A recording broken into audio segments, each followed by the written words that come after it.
Biasakan nonton Madrid sampai selesai. Kira-kira itulah kalimat yang perlu dipahami jika tim kesayanganmu bertemu dengan Real Madrid dalam sebuah pertandingan di Liga Champions. Walaupun sudah unggul 0-2 dari Real Madrid di babak pertama, Borussia Dortmund harus rela menjadi Liverpool Jilid 2 yang sudah unggul 2 gol lalu dijebol 5 kali oleh magis Los Blancos di Liga Champions. Keberhasilan Real Madrid untuk mencetak 5 gol ke gawang Borussia Dortmund tidak terlepas dari magis stadion kebesaran mereka yakni Estadio Santiago Bernabeu, sekaligus penyerang sayap kiri Los Blancos yang tampil sensasional malam ini. Siapa lagi kalau bukan Vinicius Junior? Yuk, simak bagaimana Real Madrid berhasil melakukan comeback dengan mencetak 5 gol ke gawang Borussia Dortmund di Liga Champions musim ini. Sebelum menonton video ini lebih lanjut, boleh like, komen, subscribe, dan share ke teman-teman kalian ya. Serta nyalakan juga loncengnya agar tak ketinggalan video terbaru dari Bench Football Indonesia.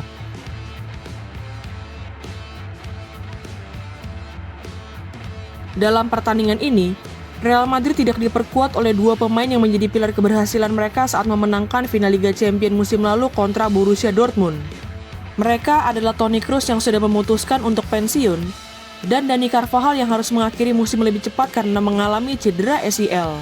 Bermain tanpa kedua pemain pentingnya di musim lalu itu, Real Madrid seperti tim yang linglung di babak pertama pertandingan menghadapi Borussia Dortmund ini. Skuad asuhan Carlo Ancelotti yang bermain di stadion kebesaran mereka yakni Estadio Santiago Bernabeu justru tampil mengecewakan. Malapetaka bagi Real Madrid mulai terjadi saat pertandingan memasuki menit ke-30. Setelah Donyell Malen yang terlepas dari penjagaan lini pertahanan Los Blancos berhasil mengonversi umpan Sergio Guirassy menjadi gol. Hanya 4 menit berselang, publik Estadio Santiago Bernabeu kembali dibuat terdiam dengan gol kedua yang dicetak oleh Borussia Dortmund. Berawal dari tusukan yang dilakukan oleh Donyell Malen di sisi kanan serangan Dortmund, penyerang asal Belanda itu melepaskan umpan yang berhasil dikonversi menjadi gol melalui tendangan kaki kiri Jamie Gittens. Tidak ada tambahan gol hingga wasit meniupkan peluit tanda berakhirnya babak pertama pertandingan ini, dan Real Madrid harus tertinggal dengan skor 0-2 dari Borussia Dortmund dalam pertandingan yang dimainkan di Estadio Santiago Bernabeu. Sepanjang bergulirnya paruh pertama pertandingan ini, Los Blancos tercatat melepaskan 9 shoot, namun hanya satu yang mengarah ke gawang Borussia Dortmund, yakni melalui Jude Bellingham di menit ke-36. Catatan itu berbanding terbalik dengan Borussia Dortmund yang berhasil melepaskan 6 shoot dengan 5 diantaranya merupakan shoot on target ke gawang Thibaut Courtois. Buruknya performa Real Madrid di babak pertama membuat Arsene Wenger menyebut Los Blancos bukan tim yang sama seperti tim yang memenangkan Liga Champions di musim lalu. Sebagai pengamat sepak bola, legenda hidup Arsenal itu bahkan tidak ragu untuk menyebut Real Madrid bermain tanpa intensitas, ritme, kombinasi, maupun kerjasama yang baik. Pelatih yang membawa Arsenal meraih trofi Premier League dengan tidak terkalahkan itu juga menyebut Real Madrid sangat beruntung memiliki Thibaut Courtois sebagai penjaga gawang.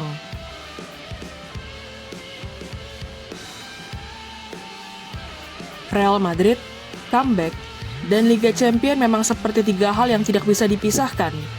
Ketiga hal yang sudah menyatu itu seperti semakin mudah untuk terjadi saat pertandingan dimainkan di Estadio Santiago Bernabeu.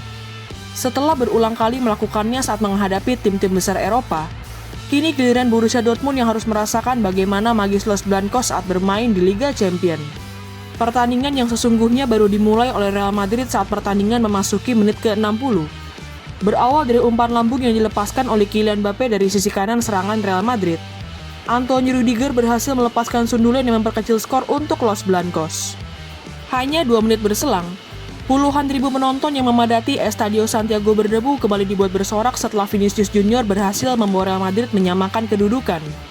Berawal dari pergerakan cerdas yang dilakukan oleh Luka Modric dan melepaskan umpan kepada Kylian Mbappé, pemain asal Prancis itu memberikan bola kepada Vinicius Junior yang berhasil melepaskan diri dari penjagaan lini pertahanan Dortmund. Tanpa ampun, Vinicius Junior melepaskan tendangan kaki kiri yang menjebol gawang Borussia Dortmund yang dikawal oleh Gregor Kobel, sekaligus membuat Real Madrid berhasil menyamakan kedudukan. Keberhasilan Los Blancos untuk menyamakan kedudukan membuat mereka tampil semakin menggila di sisa waktu pertandingan. Berbagai upaya dilakukan oleh Kylian Mbappé dan kawan-kawan untuk bisa mencetak gol ketiga bagi Real Madrid. Namun demikian, gol yang ditunggu-tunggu oleh publik Estadio Santiago Bernabeu itu baru tiba di menit ke-83. Lucas Vazquez yang menusuk ke kotak penalti Borussia Dortmund berhasil melepaskan tendangan kaki kanan yang membuat Real Madrid berbalik unggul atas Borussia Dortmund. Seolah-olah tidak puas dengan kemenangan tipis atas tim yang mereka kalahkan di final Liga Champions musim lalu, skuad asuhan Carlo Ancelotti kembali tampil menggila dengan mencetak gol keempat mereka di menit ke-86. Berawal dari skema serangan balik cepat, soloran Vinicius Junior menuju pertahanan Borussia Dortmund berhasil diselesaikannya dengan tendangan kaki kanan yang menambah keunggulan bagi Real Madrid. Saat pertandingan seperti akan berakhir dengan skor 4-2, Vinicius Junior berhasil mencetak gol kelima bagi Real Madrid yang juga membuat dirinya mencatatkan hat-trick dalam pertandingan ini. Pemain yang juga mencetak gol untuk Real Madrid di final Liga Champions musim lalu itu berhasil melepaskan tendangan kaki kiri yang membuat Los Blancos sukses mengakhiri pertandingan ini dengan skor 5-2. Sepanjang berjalannya babak kedua pertandingan ini, Real Madrid menampilkan permainan yang berbeda dengan permainan mengecewakan yang mereka tampilkan di babak pertama. Skuad asuhan Carlo Ancelotti yang hanya berhasil melepaskan 9 shoot dengan satu di antaranya mengarah ke gawang Gregor Kobel sepanjang babak pertama, kini berhasil melepaskan 17 shoot dengan 9 di antaranya merupakan shot on target ke gawang Borussia Dortmund.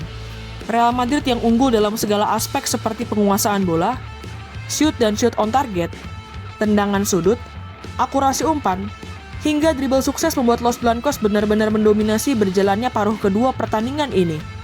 Keberhasilan Real Madrid untuk mengakhiri pertandingan ini dengan skor telak juga menambah kepercayaan diri bagi skuad asuhan Carlo Ancelotti yang akan menjamu sang rival abadi yakni Barcelona di akhir pekan mendatang. Selain itu, pertandingan melawan Borussia Dortmund ini merupakan kedua kalinya Real Madrid berhasil mencetak 5 gol ke gawang lawan setelah tertinggal 2 gol terlebih dahulu. Sebelum terjadi dalam pertandingan menghadapi Borussia Dortmund ini, Los Blancos pernah melakukannya saat membantai Liverpool dengan skor 2-5 dalam pertandingan Liga Champions musim 2022-2023 yang dimainkan di Anfield.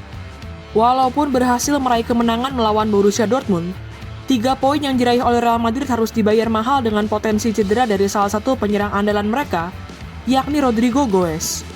Penyerang asal Brazil itu harus ditarik keluar di menit ke-85 karena mengalami ketidaknyamanan pada hamstringnya, dan membuat Rodrigo terancam absen saat Real Madrid bertemu Barcelona di akhir pekan mendatang.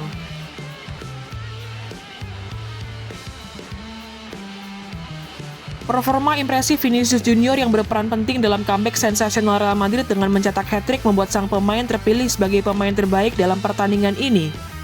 Tidak hanya terpilih sebagai pemain terbaik dalam pertandingan menghadapi Borussia Dortmund ini, Vinicius Junior juga disebut sebagai pemain sepak bola terbaik di dunia saat ini. Sebutan Vinicius Junior sebagai pemain terbaik di dunia pun tidak hanya muncul dari pelatihnya di Real Madrid saat ini yakni Carlo Ancelotti, maupun mantan rekan satu timnya di Real Madrid yakni Karim Benzema, melainkan juga dari 2 legenda sepak bola yang kini beralih profesi menjadi pandit, yaitu Jamie Carragher dan Thierry Henry. Sebagaimana diketahui, Vinicius Junior merupakan salah satu kandidat paling kuat untuk memenangkan Ballon d'Or tahun 2024. Bersaing dengan nama-nama seperti Rodrigo Hernandez, Lautaro Martinez, maupun rekan satu timnya seperti Jude Bellingham dan Dani Carvajal, Vinicius Junior diprediksi akan menjadi pemain yang memenangkan Ballon d'Or tahun 2024. Pelatih Real Madrid yakni Carlo Ancelotti menyebut Vinicius Junior layak mendapatkan Ballon d'Or bukan hanya karena performa impresifnya dalam pertandingan ini, melainkan juga karena performa impresif sang superstar yang berhasil membawa Real Madrid memenangkan La Liga dan Liga Champions musim lalu. Bahkan, pelatih asal Italia itu menyebut performa gemilang Vinicius Junior dalam pertandingan ini akan membantu sang pemain untuk memenangkan Ballon d'Or tahun 2025 mendatang. Sebagaimana diketahui, penilaian pemenang Ballon d'Or tahun 2024 dilihat dari performa seorang pemain selama bergulirnya musim 2023-2024 lalu, dan akan diumumkan pada tanggal 28 Oktober 2024 mendatang. Gimana nih menurut teman-teman? Apakah Vinicius Junior sudah layak disebut sebagai pemenang Ballon d'Or tahun ini? Tulis pendapatmu di kolom komentar ya.